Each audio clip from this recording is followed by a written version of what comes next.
Hey y'all, it's Zach again, your host and yours truly. Hey, it's Tuesday, and it has been a long couple of days. So I almost said it's Wednesday. So there you go, a good example. Um, I am trying to figure out the best structure for these.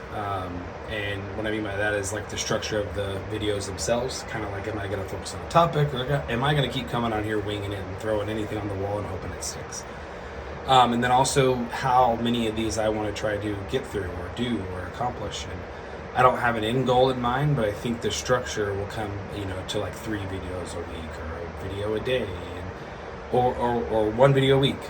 So that's just going to be ever moving and ever changing. And hopefully in the next few days, I kind of really hone in on kind of what I want to see and out of this and expect out of this. So, but today I had an idea for today that I wanted to get into earlier this morning. As I was taking a shower, I was trying to think of the topic I want to discuss, and then as the day went on, we had some things that happened at work. Nothing bad, but it gets those things add into negativity, and negativity it spreads like wildfire.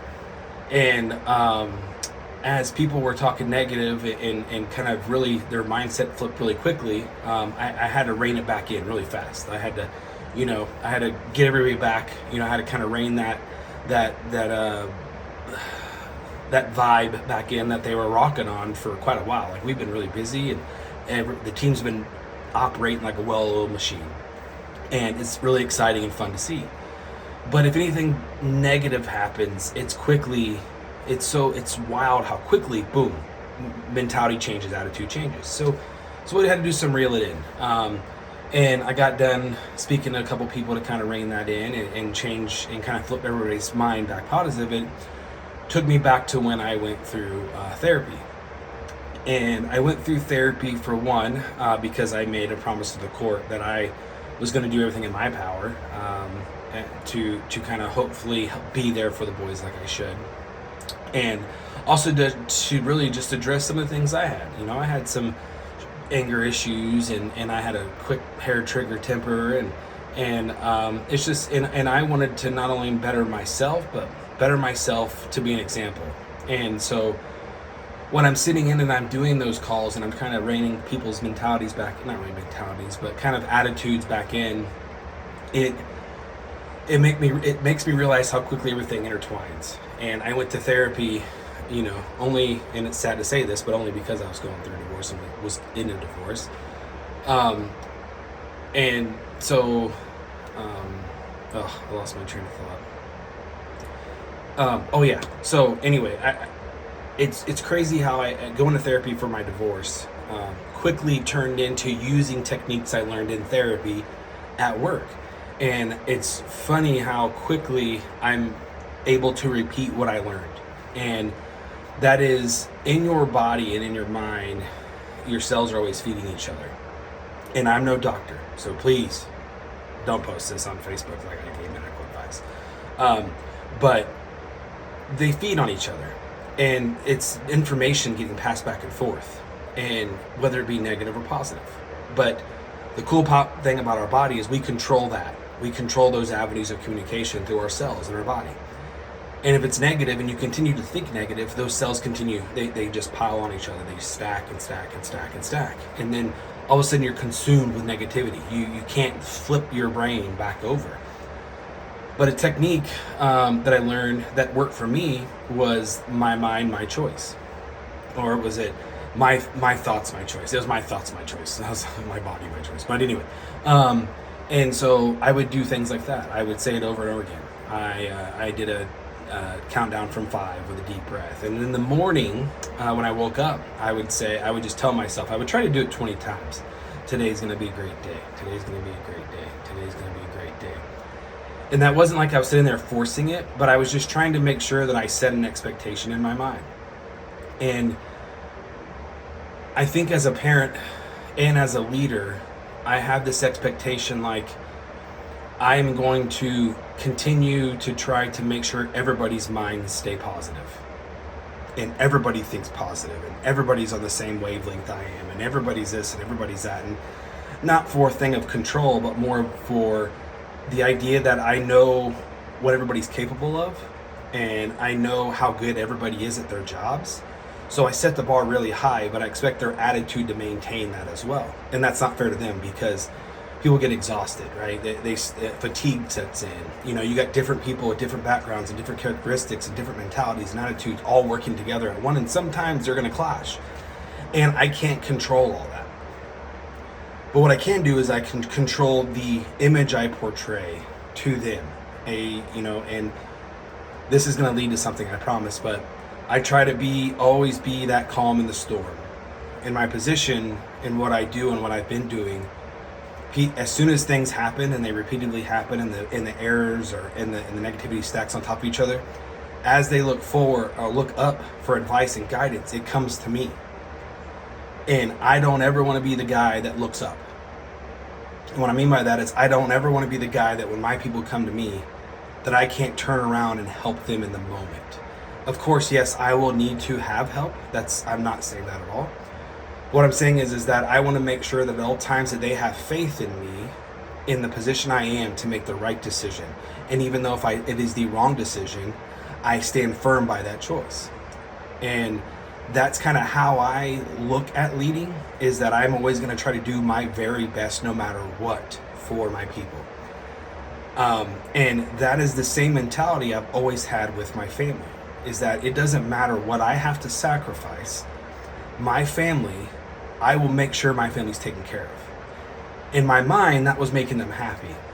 But in reality, what it was is I was so focused on making sure that they were financially stable that I allow all the emotions to go away. And I had no emotional connection with my sons. I can't even tell you. We would say I love you and goodbye, and of course all that. I'm not saying that all. I mean, like, I don't remember my sons coming to me asking me for advice about girls. And that breaks my heart.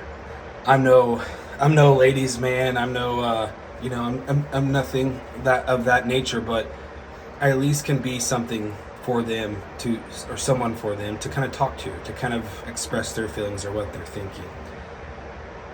And as I'm going through that, then I start to think, well, that's a negative thing I'm thinking. I can't imagine how the boys felt. And I remember being that age. I remember my parents not being together. I remember feeling like I was always letting the other parent down if I was excited to see the other or spend time with the other. And that was so hard at that age. It still lingers with me today a little bit, because I did make a choice. I left my mom to go live with my dad, and it hurt my mom so much. And I regret hurting her like that at that time. I was her oldest, and I never took that into account, but I was young, right? So I understand that's not on me, but I made that choice. And I made that choice because I really wanted to live with my dad. That was what I always wanted to do. So that's what I did, but I hurt my mom. And I started going through all the scenarios in my childhood that were negative, and it ruined half my day today. I have to be honest, it really did. I just kept thinking about all the people in my life that I've let down, that I can't even say intentionally, because I don't remember intentionally ever hurting anyone. But it made me go through all those motions again. And it kind of really, I don't want to say depressed me, but it just made me sad, because it was like, I don't understand why I feel bad for being a kid and trying to make everybody happy. But then I see that I'm the same way. I do the same shit today. I put everything on my side, and I make sure I try to make everybody else happy. And I did that for so long that I lost my own happiness, my own self-worth, and what I'm for. I just always thought I was there to just work and provide money. That's it. And as I was going through these emotions and going through the negativity, I started to remember little bits and pieces that were positive. One in particular, and I've recently read something that was sent for me from a friend that's in the middle of a project, and in there spoke about riding a bicycle. And I thought of that as I was thinking today. And I remember I had a Huffy Mudslinger bicycle with one peg. The back wheel, rim, didn't match the front wheel, and I had different tires, and my handlebars were bent. But I was so proud of that bike. I was so happy the day that my parents bought it for me. And I still brag about that. By any time I'm in a conversation that talks about bicycles, I bring up that badass Huffy Mudslinger. And then I thought about my childhood, me and my siblings swinging a pole all freaking day long, rushing to get our chores done as fast as we can before our parents got home. I remember putting on mud boots and a pair of shorts with no underwear and a tank top or a sleeveless shirt, grabbing a 5-gallon bucket and 2 BB guns, and me and my brother disappearing for the entire day in the woods and creeks of southern Illinois. And then I went further. I went further to junior high when I was living in Louisiana, and I was going to church all the time, and I had all these great friends, and Paul and Alan and their family was taking me fishing on the Gulf, and we were going to camps, and I was going to sport camps, and I met people at that age in junior high of different backgrounds and different races that I'm still friends with today. Like, we stay in touch today. And I made genuine connections as I grew up. As I thought about this, I made real lifelong connections with people as I grew up. And I started getting positive again. And it just kind of crept up on me. And I kept getting more positive. And I got to high school, and I thought about all the parties we went to and good times I had and it's crazy shit I did. And riding on 4-wheelers, drinking beer when we're underage. And yes, everybody does it, but big fucking deal. And then I got into my early 20s and in the Army and all the things I did there, and then the boys were born and how exciting that was, and the jobs I had and what I was doing and buying properties, and I started thinking positive again. I changed my own thought process and mentality without really knowing it, using the steps I learned in therapy. And that made me so fucking proud of myself. Because every other day or so when I go through that, I tend to question if therapy had any effect on me. And it showed it today without me even realizing it, and then I caught on to it. And you know, really what I'm trying to get at is you control your mindset. And if you're going through a divorce, you're going through a tough time, or you're going through hardships with financially or medically or what have you, that staying positive is the one way to continue to put one step in front of the other. And to keep fighting, to keep pushing forward to be better in whatever aspect it is, financially, medically, or whatever shape, what have you. I'm going to the gym now. I got to get some LBs off. But it is. And positivity bleeds and breeds positivity. And, you know, I seen a cute video of a boy with Sylvester Stallone repeating a Rocky thing. And it talked about how hard life hits. And it doesn't matter what you do and what happens of it, but as long as you get up and keep fighting. So if you take anything away from this, and my message is that not only are you not alone, like I've said many times, but you have to control what's up here. Whether it be on your own through techniques and learning and YouTube or what have you, or going and finding somebody, I promise you, getting control of this, even a little bit, changes everything. It hits you, and it hits you hard. And you'll go through a couple days where it's like, man, this feels weird. Because it will. If you're in a state of negativity for a long period of time, getting in a positive mindset will feel weird to start. But I know it's possible because I've done it. I know what happens when you keep fighting. You feel just different. You feel more. You will get your confidence back.